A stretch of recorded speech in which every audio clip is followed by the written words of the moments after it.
Hello everyone, नमस्ते साथीहरू। आज चाहिँ मेरो काठमाडौँदेखि पोखरासम्मको यात्रा रहेको थियो र मेरो फ्लाइट चाहिँ बिहान 8:55 को थियो र हतार गरेर मलाई ढिला भइसकेको थियो नि त। अनि हतार गरेर गएँ अनि जान बित्तिकै चेकिङ गरियो र बोर्डिङ पास दियो। अनि त्यसपछि म जान बित्तिकै ढिला भएर प्लेन उड्न सुरु गर्यो र म प्लेनभित्र बसेर म यो भिडियोहरू क्याप्चर गर्दैछु। हजुरहरूलाई कस्तो लाग्छ हेरेर प्रतिक्रिया दिनुहोला। अनि त्योहरू र म यो काठमाडौँको भ्यू तपाईँहरूलाई सबै देखाउनेछु र कहाँ कुन ठाउँ हजुरहरूले चिन्नुहुन्छ त्यो मेरो यो मिनी भ्लगमा कमेन्ट गर्नुहोला। र सबै कुराहरू त म यो ठाउँ भनेर म चिनाउन त सक्दिनँ, किनकि म पनि फर्स्ट टाइम नै जाँदै थिएँ पोखरा।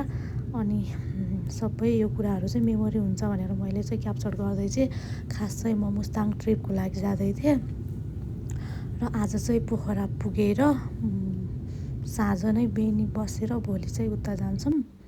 र यो मेरो फोटो रह्यो र यो भ्युजहरू यो बादलहरू लागिरहेको यो कुन ठाउँ हो थाहा छैन। र यो चाहिँ सायद जुगल हिमाल जस्तो लाग्छ मलाई साथीहरू। अनि यो चाहिँ यो पनि खै कताको ठाउँ हो यो मलाई खासै थाहा छैन, तर कति रमणीय। त्यो दिन चाहिँ बादल फुल्ली खुलेको थियो, कहीँ चाहिँ बादल थियो हल्का तर पुरै खुलेको थियो। र यो हिमालहरू चाहिँ पोखरा आसपासकै हो सायद, कुन भनेपछि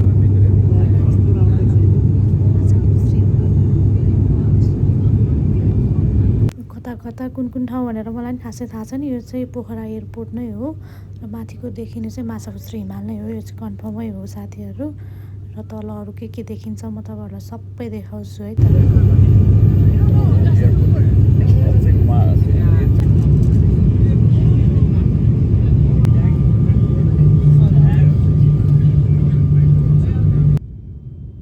फाइनल्ली अब चाहिँ प्लेन ल्यान्डिङ हुँदैछ साथीहरू।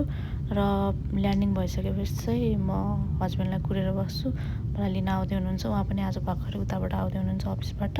र म चाहिँ बाहिर कुरेर बस्छु, मलाई केही पनि थाहा छैन, सब अननोन छु, त्यही भएर म बाहिर बस्छु। अब त्यही हो साथीहरू।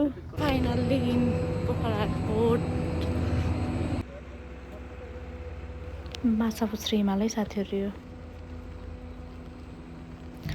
Finally my husband come to pick me up.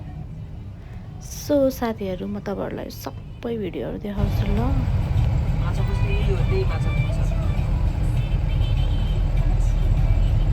So मेरो चाहिँ रहेको छ केटिएम टु पोखराको ट्रेन र यो चाहिँ पार्ट 1 साथीहरू। अरू चाहिँ के हुन्छ म तपाईँहरूलाई सबै मिनी भ्लगमा समेटेर देखाउँछु। अहिलेलाई चाहिँ म बिदा हुन्छु। बाई साथीहरू, सी यु नेक्स्ट भिडियो।